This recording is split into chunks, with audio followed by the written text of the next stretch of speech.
Business করতে গিয়ে আমাদের না খাওয়ার দিন চলেছিল, তুই বিজনেস করবি। সেদিনকে যদি এই কথাটা শুনে ধীরুভাই আম্বানি পিছোপা হয়ে যেত, ভয় পেয়ে যেত, সেলফ কনফিডেন্স লুজ করে যেত, আজকে ধীরুভাই আম্বানিকে আমরা পেতাম না। আজকে ইন্ডিয়ার অনেক বড় ফিগার ধীরুভাই আম্বানি গ্রুপ।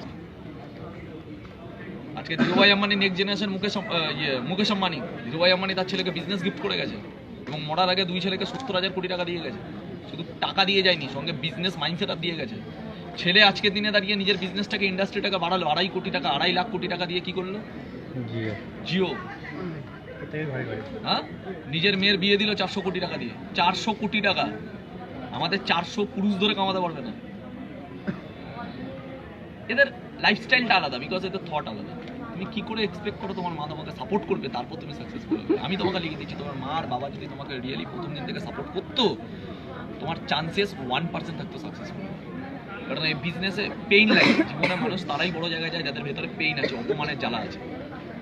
আজকে এই পিকচারগুলো রিলিজ হয়েছে, এখান থেকে অনেক কিছু শেখার আছে। তুমি চেক দ্য ইন্ডিয়া দেখো, ঠিক আছে? Check the India, check the ইন্ডিয়াতে দেখবে যখন লাস্ট গোলটার উপর ডিপেন্ড করে পুরো জেতা, তখন চেক দ্য ইন্ডিয়াতে শাহরুখ খান কিন্তু ওর পুরনো অপমানগুলোর কথাই মনে করে।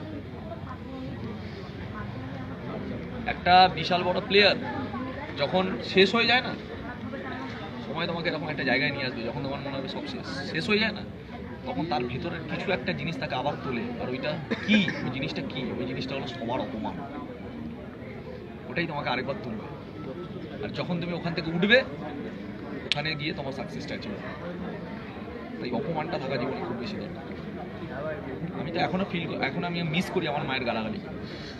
বলছি তোমাকে বাই হার্ট বলছি, আমি এখন মিস করি মায়ের গালাগালি। কিন্তু যখন বিজনেস স্টার্ট করেছিলাম, যখন বছরের পর বছর আমি বিজনেসটা শিখতে আমি কিছু করতেই পারিনি, তখন ওই সময় আমার মা আমাকে রাত্রেবেলা 12টার সময় বাড়ি ঢুকলেও যে খিস্তিটা মারতো, সকালবেলা ঘুম থেকে খিস্তিটা শুনিয়ে আমি উঠতাম। রাত দিন খেতে দেওয়ার সময় সব সময় ওই টর্চারটা আমার ভেতরে এতটা রাগ তৈরি করে দিয়েছিল, জেদ তৈরি করে দিয়েছিল, ওইটা দিয়েই আমি আজকে এই জায়গায় এসেছি। আজকে মা আমার গালাগালি দেয় না, আর আমি মিস করি খুব। সেই দিনকার দিনগুলো, গালাগালিগুলো খুব জেদ তৈরি করেছিল, মানসিকতাটাকেই আলাদা লেভেলে ট্রান্সফরমেশন করেছে। কমফোর্ট জোনে গিয়ে সাকসেস পাবে না বস, বুঝলো না? কমফোর্ট জোনে গিয়ে এই মাই তোমাকে সাপোর্ট করবে। আমি তোমাকে বলছি, এই মা তোমাকে সব থেকে বেশি সাপোর্ট করবে, সব থেকে বেশি যদি প্রাউড করবে, এই মাই করবে।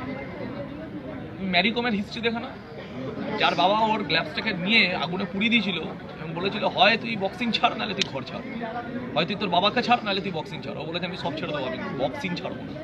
ওই মেয়েটা আজকে ম্যারি কম।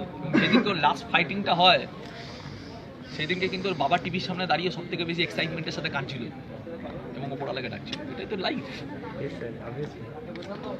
বুঝতে পারছো ব্যাপারটা? নিজে বোঝো, লড়াইটা তোমার মায়ের না, তোমার বাবার না, লড়াইটা তোমার। এত উইক হার্টেড হলে হবে না। এটা পরীক্ষা, তোমাকে এক একটা স্টেপ পরীক্ষা দিয়ে উপরে উঠতে হবে। ক্লিয়ার?